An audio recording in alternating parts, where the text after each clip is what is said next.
BMI believes that nobody should have to wonder who or what their healthcare dollars are being spent on, and unfortunately, that is a reality for most employers.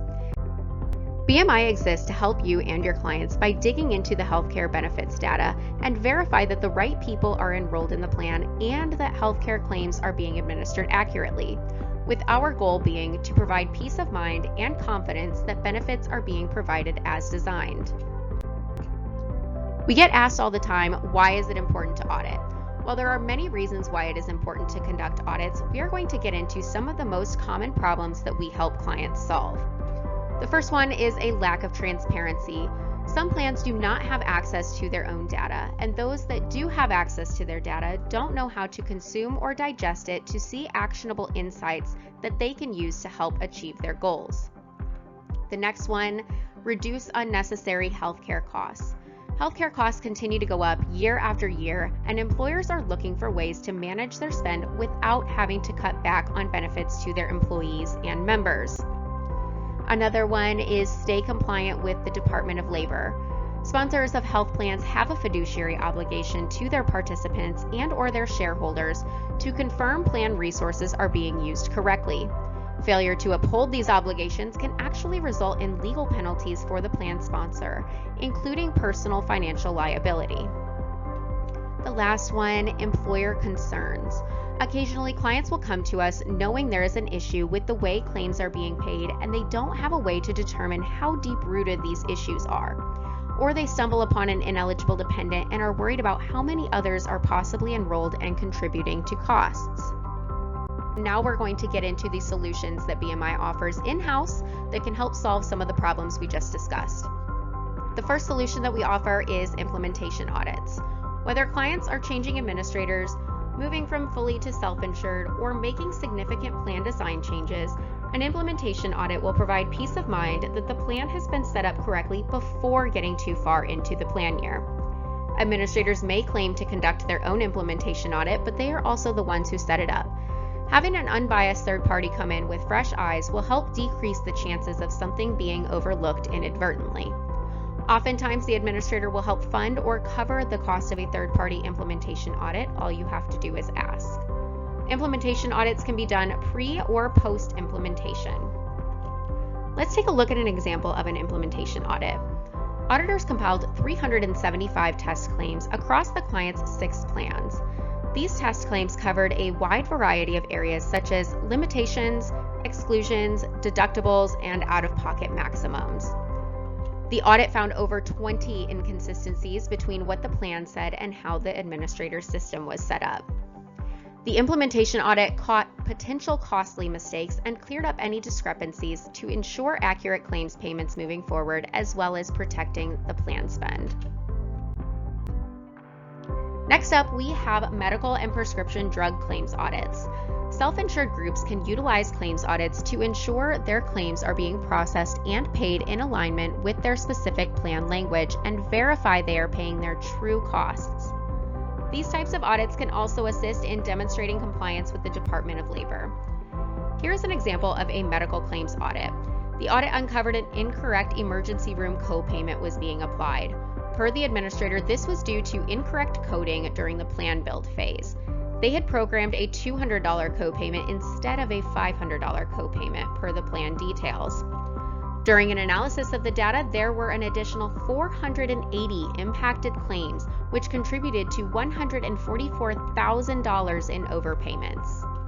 After the audit was completed, there were follow-ups with the administrator to have discussions surrounding potential reimbursements and confirmation that the programming had been corrected for future claims. Lastly is dependent verification. This is a great option for both fully and self-insured clients. Whether they know it or not, your clients likely have ineligible dependents enrolled in their plan that are contributing to their benefit spend. We see that on average, 4 to 10% of dependents that are enrolled do not meet the eligibility criteria of the plan. Each dependent costs your clients an average of $5,000 per year. BMI's clients regularly realize ROIs from $500 to over $2,500%. In this scenario, a healthcare organization with 4,908 employees audited the eligibility of their 10,006 dependents based on the plan's eligibility and spousal surcharge criteria. The dependent verification audit found that 11.2% of dependents were ineligible for coverage and 6.5% of spouses enrolled should have a surcharge applied.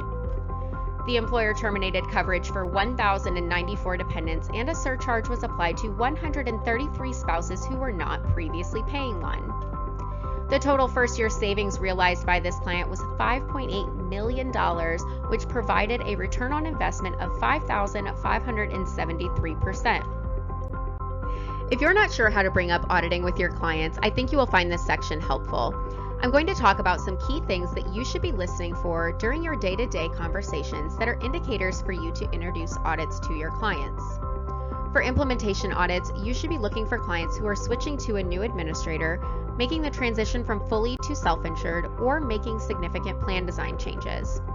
When it comes to medical and prescription drug claims audits, clients who have not conducted a comprehensive claims audit within the past 2 to 3 years are overdue for one. If they know about an issue that either they found themselves or through member complaints but don't know what the total impact is, or if they are experiencing rising costs, a claims audit is a great suggestion. Claims audits are an excellent way to get a clear view into the data and figure out what areas they are spending money where they shouldn't be. Once these errors are corrected with the administrator, they will no longer see costs associated with those areas. And with dependent verification, if you have clients who do not have a solid process in place for verifying newly added dependents from new hires or a mid-year life event, they need to be considering dependent verification. Additionally, if you have clients with a spousal surcharge or carve-out, that is another indicator. Employment changes every day, and oftentimes employees forget to update their benefits when their spouse gets a new job. Like claims audits, if they have not done a dependent verification in the last 2 to 3 years, they should be looking into conducting one. While there is no single solution to the problems we discussed earlier, the best solution you can suggest to your clients is utilizing auditing in tandem with other strategies. I want to talk about some helpful tips to keep in mind when talking about audits with your clients. As I mentioned previously, administrators are open to help fund or cover the cost of an implementation audit. If you are going through an RFP process, make sure you mention that you would like the administrator to either pay a portion of or cover the cost of a third-party implementation audit. These audits are ideally conducted before implementation, but they can also be done after implementation as well. Medical and prescription drug claims audits are typically conducted following the close of a plan year, but can really be done at any time. As long as we have a full year worth of data, we can do a claims audit. It is important to check the audit rights section of the ASO before signing off on it. If the language mentions conducting an audit based on a statistically valid random sampling, you will want to redline that to allow for a focused or a judgmental methodology too. Dependent verification audits are conducted either before or after open enrollment. These should be done every 2 to 3 years, or clients should move into ongoing verification to ensure they protect their plan and their investment. If you have any questions about our solutions or wish to connect with a member of the BMI team, let us know and we would be happy to help. Thank you for your time, and we look forward to partnering with you in the future.